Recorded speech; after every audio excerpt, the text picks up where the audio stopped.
Good morning mister सिद्धांत।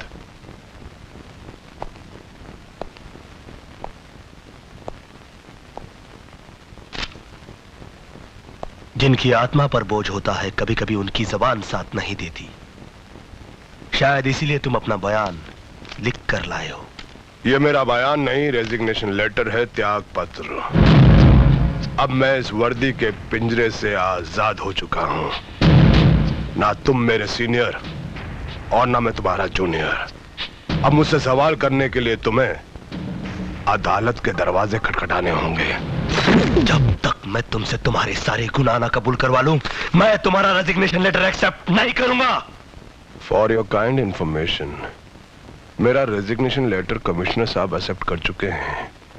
ये तो उसकी ज़ेरॉक्स कॉपी है, और वैसे भी लोग तुम्हें कानून की ज़ेरॉक्स कॉपी ही समझते हैं, इसलिए तुम ज़ेरॉक्स कॉपी के ही लायक हो। कमिश्नर साहब को पता है कि इस वक्त मैं तुमसे मिलने आया हूं। हद से बाहर मत निकलो, वरना कानून के शिकंजे में फंस जाओगे।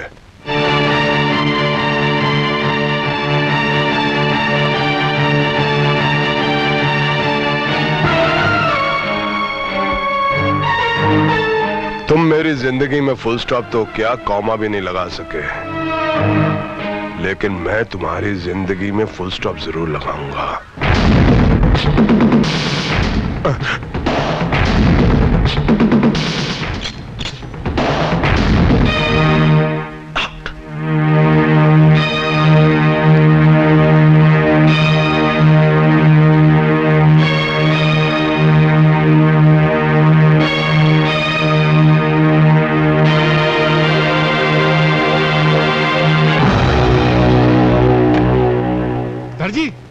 सर जी वाह, बाप बेटी दोनों यही है। बड़ी जबरदस्त खुशखबरी लाया हूँ। आपने कहा था ना बहना के लोग अच्छे से रिश्ता लेकर आओ, तो मैं रिश्ता लेकर आया हूँ। अरे वाह, फिर वही रिश्ता।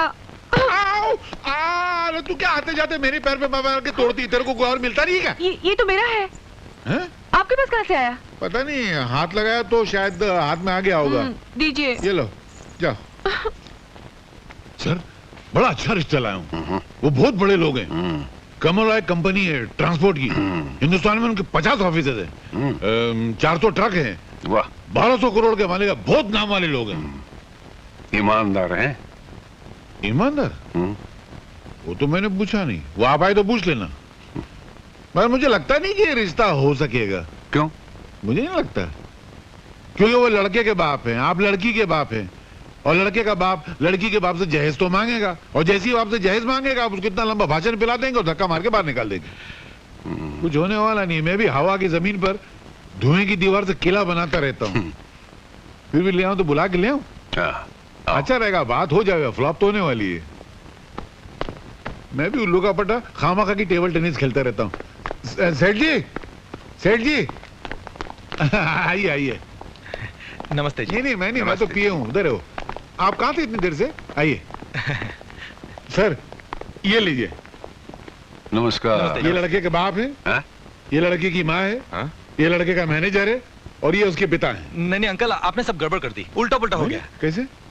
लड़का मैं हूँ। अच्छा, ये मेरे पिताजी हैं जी, ये मेरी माताजी हैं। नमस्ते। और ये हमारे मैनेजर साहब हैं। पर तुमने तो कहा था तुम लड़के की माँ हो। मैंने? अच्छा, आप लोग बैठिए ना। हाँ, मैं भी वहाँ बैठ जाता हूँ। सब फ्लॉप तो होने वाला है। आपने क्या करने का? अच्छा, क्या काम करते हो? जी मैं ग्रेजुएट हूँ, और डैडी के सारे बिजनेस मैं ही संभालता हूँ। अच्छा, हम दोनों पति पत्नी 6 महीने तो तीरथ पर रहते हैं। हाँ जी। अच्छा, आप लोग दहेज में क्या लेंगे? हमें बहू के अलावा दहेज में कुछ नहीं चाहिए। जी हमारे लिए सौभाग्य की बात यही होगी कि हमारा रिश्ता आपके यहाँ तय हो जाए। कन्हैयालाल, ओ कन्हैयालाल।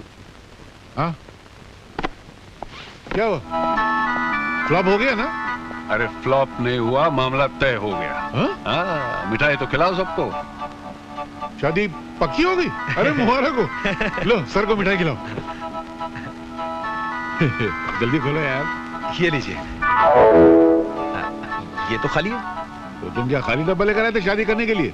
नहीं अंकल, वहां से तो भरा हुआ लिए थे हम लोगों ने। भरा हुआ तो मतलब तो क्या मैंने खा लिया? नहीं मेरा। अरे वाह, देखो सर, ये ईमानदारी का जमाना है। मैं आपके बेटे का यहाँ रिश्ता पक्का करने आया तो बोलता है मैं मिठाई खा गया, कल बोलेगा मैं जहेज खा गया, फिर बोले मैं सुबह सेट खा गया। वाह वाह वाह, शराफत की दुनिया ही नहीं है।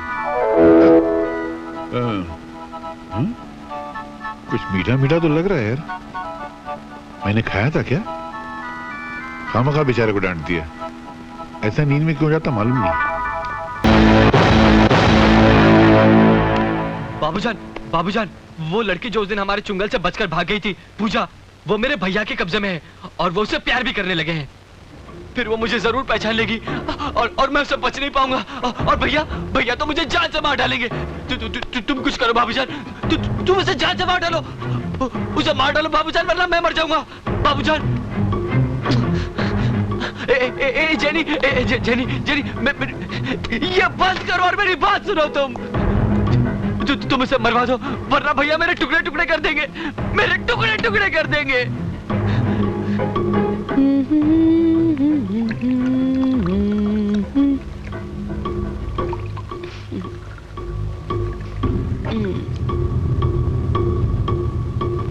बाबूजान, याद रख, रावण की मौत नहीं होती अगर उसका छोटा भाई नहीं होता।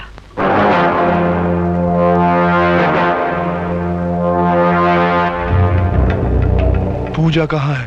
हाँ, मैं जानता हूँ, भैया ने उसे कहाँ रखा है।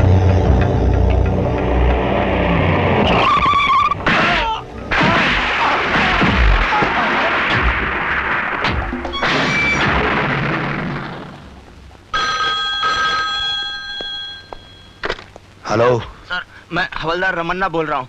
कुछ गुंडों ने उस घर पर हमला कर दिया है जहाँ आपने पूजा जी को रखा है। आप जल्दी आ जाइए।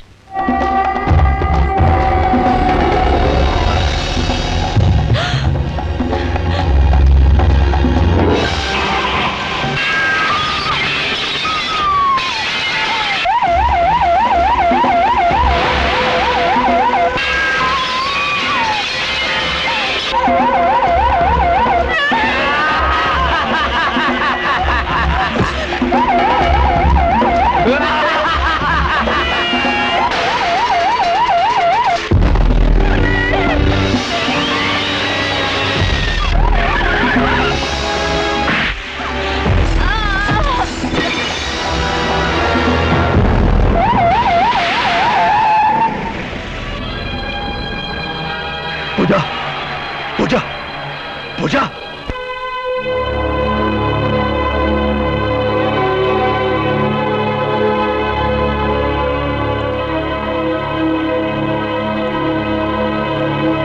इंस्पेक्टर सिद्धांत, ऑपरेशन कामयाब हो गया, लेकिन सर पर गहरा जख्म लगने से उनकी आंखों की रोशनी चली गई। इंस्पेक्टर सिद्धांत, आपका डिपार्टमेंट मुजरिमों के खिलाफ गवाह तो तैयार कर लेता है, लेकिन उनकी रक्षा नहीं कर पाता। मैंने उसके लिए 2 कार्ड दिए थे डॉक्टर। वो गुंडों को नहीं रोक पाए तो गलती उनकी थी या आपके डिपार्टमेंट की? और फिर सजा किसको मिली? किसको मिली सजा? चूंकि पूजा स्टेज की आर्टिस्ट थी, इसलिए पहले से मैं उसको जानता था।